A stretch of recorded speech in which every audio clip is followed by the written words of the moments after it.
Selamat pagi Bapak Ibu, saudara-saudari umat beriman yang terkasih di dalam Tuhan kita Yesus Kristus.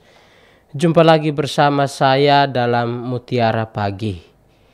Renungan dalam Mutiara Pagi kita pada kesempatan ini saya beri judul Dipanggil Menjadi Murid Kristus, yang mana renungan ini didasarkan pada Injil Lukas bab 5 ayat 1 sampai 11 tentang kisah panggilan Simon Petrus. Mari kita mengawali kegiatan kita pada pagi hari ini dengan berdoa. Dalam nama Bapa dan Putra dan Roh Kudus. Amin. Allah Tritunggal yang Maha Kudus, Bapa, Putra, dan Roh Kudus, kami bersyukur untuk berkat yang Engkau anugerahkan kepada kami. Engkau telah melindungi kami sepanjang malam tadi, sehingga pada pagi hari ini kami dapat bangun dalam keadaan sehat walafiat. Pada kesempatan ini kami hendak mendengarkan dan merenungkan sabda-Mu. Karena itu kami mohon berkat-Mu. Sudahlah kiranya Engkau mengutus Roh Kudus-Mu untuk menerangi akal budi dan hati kami, agar kami mampu mendengarkan dan melaksanakan sabda-Mu dalam seluruh hidup kami. Semua doa ini kami sampaikan kepadamu dengan perantaraan Kristus Tuhan kami. Amin. Dalam nama Bapa dan Putra dan Roh Kudus. Amin. Mari kita bersama-sama mendengarkan sabda Tuhan.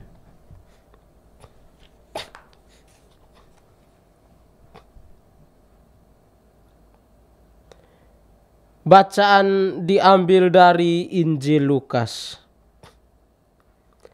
Pada suatu kali, Yesus berdiri di pantai Danau Genesaret, sedang orang banyak mengerumuni dia hendak mendengarkan firman Allah. Ia melihat dua perahu di tepi pantai. Nelayan-nelayannya telah turun dan sedang membasuh jalannya. Ia naik ke dalam salah satu perahu itu, yaitu perahu Simon, dan menyuruh dia supaya menolakkan perahunya sedikit jauh dari pantai. Lalu ia duduk dan mengajar orang banyak dari atas perahu. Setelah selesai berbicara, ia berkata kepada Simon, "Bertolaklah ke tempat yang dalam dan tebarkanlah jalamu untuk menangkap ikan." Simon menjawab, "Guru, telah sepanjang malam kami bekerja keras dan kami tidak menangkap apa-apa. Tetapi karena Engkau menyuruhnya, aku akan menebarkan jala juga." Dan setelah mereka melakukannya, mereka menangkap sejumlah besar ikan sehingga jala mereka mulai koyak. Lalu mereka memberi isyarat kepada teman-temannya di perahu yang lain supaya mereka datang membantunya. Dan mereka itu datang, lalu mereka bersama-sama mengisi kedua perahu itu dengan ikan hingga hampir tenggelam. Ketika Simon Petrus melihat hal itu, ia pun tersungkur di depan Yesus dan berkata, "Tuhan, pergilah daripadaku, sebab aku ini seorang berdosa."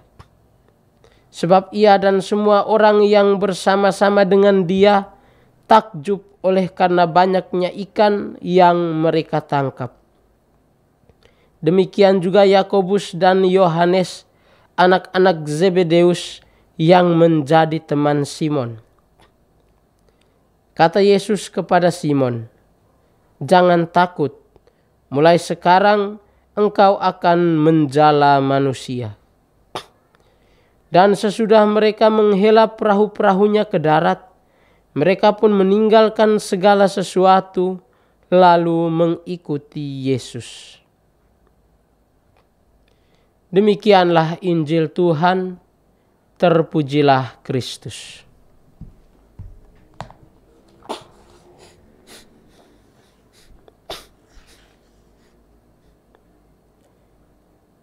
Bapak, Ibu, saudara-saudari, umat beriman yang terkasih di dalam Tuhan kita Yesus Kristus. Kita pasti mengetahui bagaimana cara kerja seorang nelayan, walaupun kita bukanlah nelayan. Sekurang-kurangnya kita mengetahui bahwa secara umum seorang nelayan mempunyai pekerjaan layaknya seorang nelayan. Seorang nelayan bekerja menangkap ikan dan mungkin juga hewan-hewan laut lainnya untuk memenuhi kebutuhan nutrisi umat manusia dan untuk kesejahteraan hidup mereka. Tanpa nelayan, kita tidak mungkin dapat menikmati ikan dan hewan-hewan laut lainnya. Seringkali kita tidak mampu memahami betapa mengerikannya pekerjaan seorang nelayan. Mereka mempertaruhkan segala yang mereka miliki untuk anak dan istri mereka dan juga untuk kesejahteraan hidup mereka. Walaupun lautan juga memberikan sejumlah bahaya, mereka tetap melakukan pekerjaan mereka dengan setia. Terkadang mereka menanggung panas terik dan mengalami badai di lautan. Ketika mereka berhasil menangkap ikan dan kembali ke daratan, mereka akan melakukan sortir atau memisahkan ikan-ikan yang baik dan ikan-ikan yang tidak baik. Ikan yang baik akan dipisahkan daripada ikan yang tidak baik. Ikan yang baik akan dijual, sedangkan ikan yang tidak baik atau kurang baik akan dibuang atau dibawa pulang untuk keperluan lainnya. Para nelayan memiliki kecerdasan dalam membaca arus lautan. Bahkan sebelum adanya kompas atau alat pemandu, para nelayan zaman dahulu menggunakan tanda-tanda alam atau rasi bintang sebagai peta dan penunjuk jalan pulang. Apabila hasil tangkapan banyak, maka mereka akan bersuka cita. Sebaliknya, apabila hasil tangkapan sedikit, mereka mungkin akan merasa kecewa. Bapak, Ibu, saudara-saudari, umat beriman yang terkasih di dalam Tuhan kita Yesus Kristus. Setiap manusia memiliki panggilan hidupnya masing-masing. Profesi sebagai nelayan juga merupakan panggilan hidup dan profesi yang mulia. Bacaan Injil pada hari ini mengisahkan panggilan bagi para murid Yesus. Di antara para murid Yesus, ada yang dulunya menjadi nelayan. Salah satunya ialah Simon Petrus. Kisah panggilan Simon menjadi murid Yesus merupakan salah satu kisah yang unik. Penginjil Matius dan penginjil Markus mengisahkan secara singkat bahwa Simon Petrus bersama Andreas saudaranya dan kedua anak Zebedeus merupakan murid-murid pertama yang dipanggil dan dipilih oleh Yesus. Panggilan itu terjadi di tepi Danau Galilea ketika mereka sedang membersihkan jala. Tidak ada pertanyaan ketika dipanggil oleh Yesus. Keempat murid pertama itu langsung mengikuti Yesus tanpa berkata apa-apa. Berbeda dengan ketiga Injil sinoptik, Injil Yohanes mengisahkan panggilan Simon Petrus secara berbeda.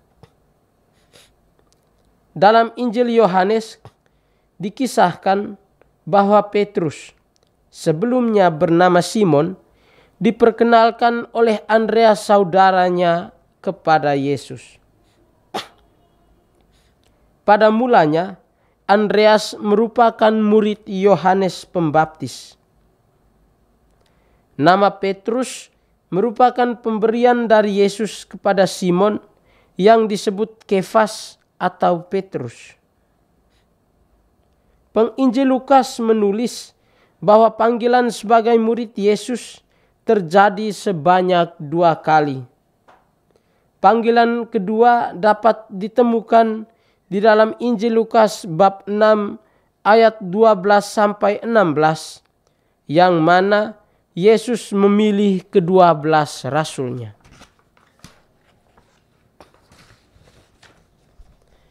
Bacaan Injil dibuka dengan kegiatan Yesus yang mengajar banyak orang.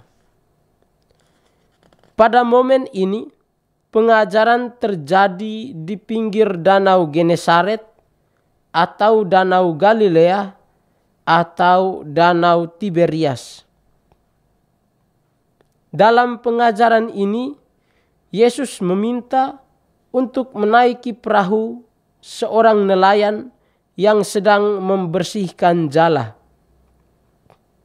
Yesus menaiki perahu milik Simon. Yesus memang sering mengajar banyak orang Yahudi. Orang-orang yang menjadi pendengarnya merupakan orang-orang kecil dan miskin. Namun, terkadang juga ada orang-orang Farisi dan ahli-ahli Taurat yang turut mendengarkan pengajaran Yesus. Mungkin saja oleh karena pengajaran inilah banyak orang memanggil Yesus dengan sapaan guru. Namun pada dasarnya Yesus memanglah seorang guru sejati yang senantiasa mengajarkan jalan menuju kehidupan. Dalam pengajarannya, Yesus juga senantiasa mewartakan kerajaan Allah kepada orang-orang kecil dan miskin, juga kepada orang-orang yang tidak berpendidikan. Dalam pengajarannya, Yesus menggunakan kata-kata dan perumpamaan yang dapat dimengerti oleh para pendengarnya. Apabila berhadapan dengan masyarakat yang berprofesi sebagai petani, Yesus menggunakan perumpamaan dari dunia pertanian. Apabila berhadapan dengan orang-orang yang bekerja sebagai nelayan, Yesus menggunakan perumpamaan dari dunia kelautan. Hal ini Yesus lakukan agar para pendengarnya mudah memahami kerajaan Allah yang diwartakannya. Inilah salah satu misi kedatangannya, yaitu mewartakan dan memperkenalkan kerajaan Allah kepada umat manusia. Setelah mengajar banyak orang, Yesus menyuruh Simon untuk bertolak ke tempat yang dalam dan menebarkan jala ke danau untuk menangkap ikan. Mungkin saja Simon dan teman-temannya tidak bertolak ke tempat yang dalam, atau sekurang-kurangnya bertolak ke tempat yang kurang dalam, sehingga mereka tidak mendapatkan hasil walaupun telah bekerja sepanjang malam. Pernyataan Yesus ini tentu saja mengejutkan Simon. Ia tak menyangka kalau Yesus akan memerintahkan dia menebarkan jala. Mungkin saja Simon berkata di dalam hati, mengapa Yesus menyuruhnya untuk menebarkan jala? Bukankah hari sudah siang? Simon pasti merasa heran dengan hal itu. Ia pun menjawab bahwa telah sepanjang malam mereka bekerja, tetapi tidak mendapatkan hasil. Jawabannya menunjukkan bahwa mereka telah bekerja dengan maksimal menurut pendapat mereka. Namun, karena perintah itu, Simon akhirnya bertolak ke danau untuk menebarkan jala menangkap ikan. Kali ini, Yesus ikut bersama Simon dan teman-temannya untuk menangkap ikan. Barangkali kehadiran Yesus memberikan semangat baru kepada Simon sehingga ia bertolak juga ke dalam danau.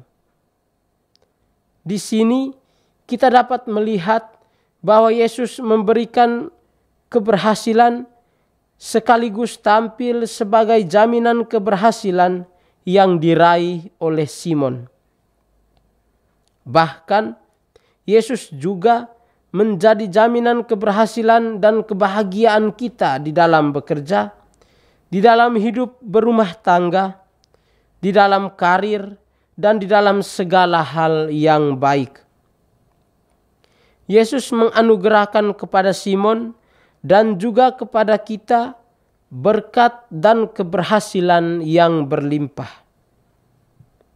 Hasilnya sudah bisa dipastikan.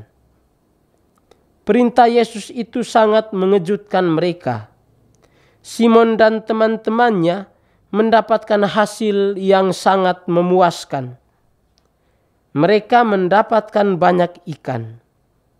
Bahkan jala mereka mulai koyak karena banyaknya ikan, sehingga mereka meminta bantuan dari teman-teman mereka. Penginjil menuliskan bahwa walaupun mendapatkan bantuan, hasil yang diperoleh sangat banyak, sampai-sampai kedua perahu itu hampir tenggelam. Yesus menunjukkan bahwa hanya di dalam namanya kita akan mendapatkan berkat yang berlimpah. Bila kita membagikan berkat Tuhan kepada orang lain, kita tidak akan mengalami kekurangan seperti yang dialami oleh para nelayan di kedua perahu itu.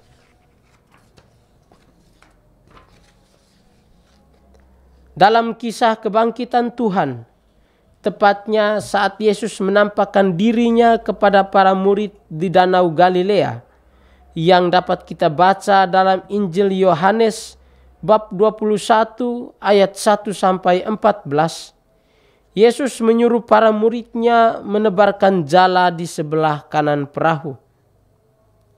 Orang pertama yang menyadari bahwa itu Tuhan adalah murid yang dikasihi Yesus. Ia memberitahukannya kepada Petrus, dan Petrus pun terjun ke danau untuk menemui Yesus. Mungkin saja Petrus pada akhirnya mengenal Yesus, karena sebelumnya Yesus pernah menyuruhnya untuk menebarkan jala di danau. Petrus seolah-olah sedang bernostalgia dengan Yesus saat pertama kali menyuruhnya bertolak ke tempat yang dalam. Namun ada sedikit perbedaan. Dalam kisah penampakannya itu, Yesus menyuruh mereka menebarkan jala di sebelah kanan perahu. Sedangkan di dalam kisah panggilan, Yesus hanya menyuruh mereka bertolak ke tempat yang dalam untuk menebarkan jala. Setelah penampakan itu, Petrus pun sekali lagi dipanggil untuk menjalankan tugas baru sebagai seorang murid.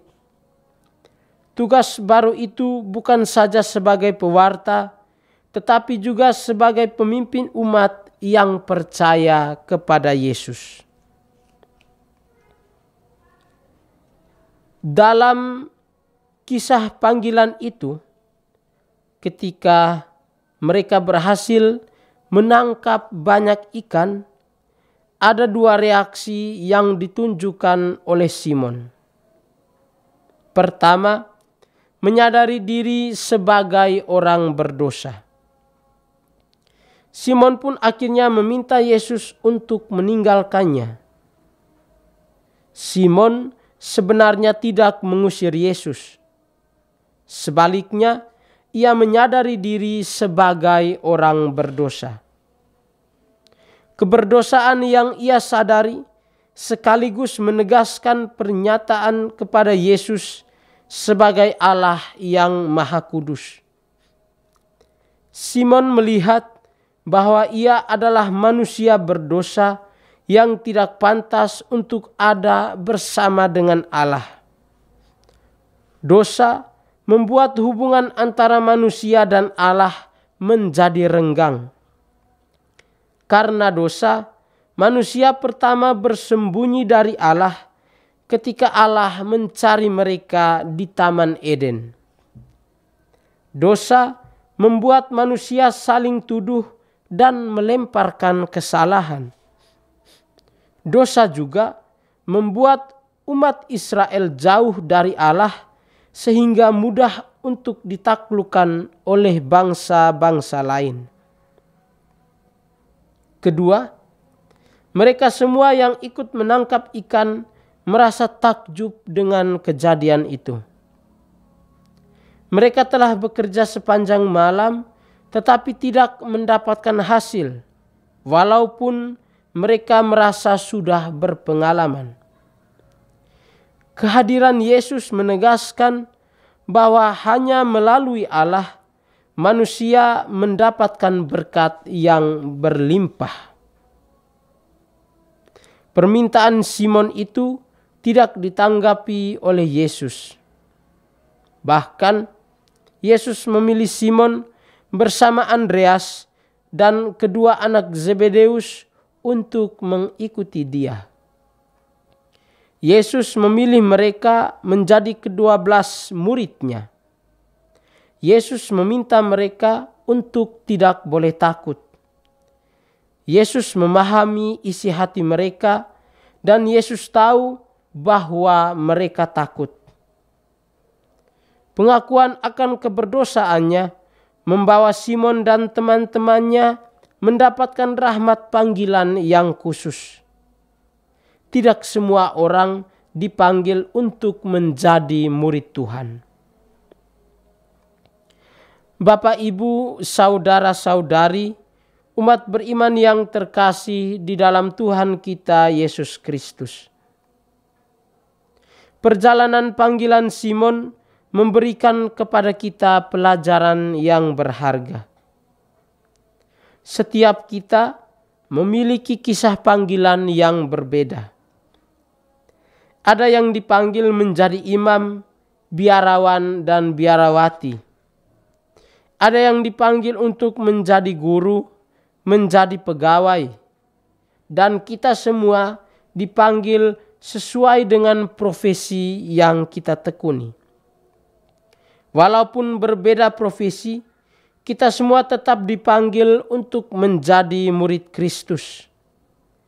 Kita dipanggil untuk melaksanakan tugas pewartaan kita dalam kehidupan dan pekerjaan kita.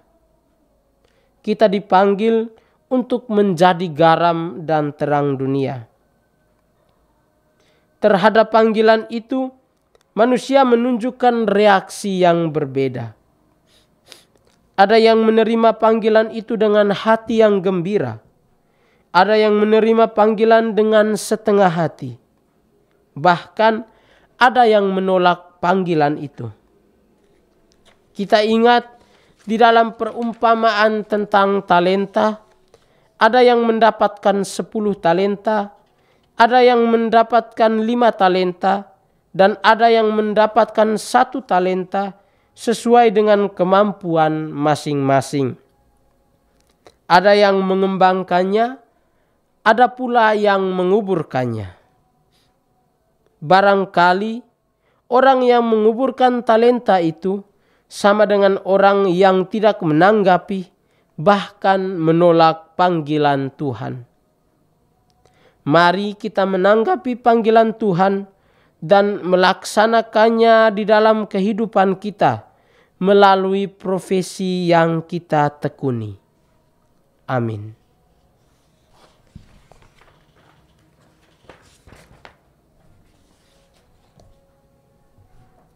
Bapak, Ibu, saudara-saudari umat beriman yang terkasih di dalam Tuhan kita Yesus Kristus, demikian renungan yang dapat saya bawakan pada kesempatan ini. Semoga kita semua senantiasa membuka hati kepada panggilan Tuhan, dan semoga kita senantiasa menjalani panggilan hidup kita dengan penuh sukacita, dan senantiasa membawa dan membagi kebahagiaan kepada orang-orang yang kita layani. Mari kita menutup kegiatan kita dengan berdoa. Dalam nama Bapa dan Putra dan Roh Kudus. Amin.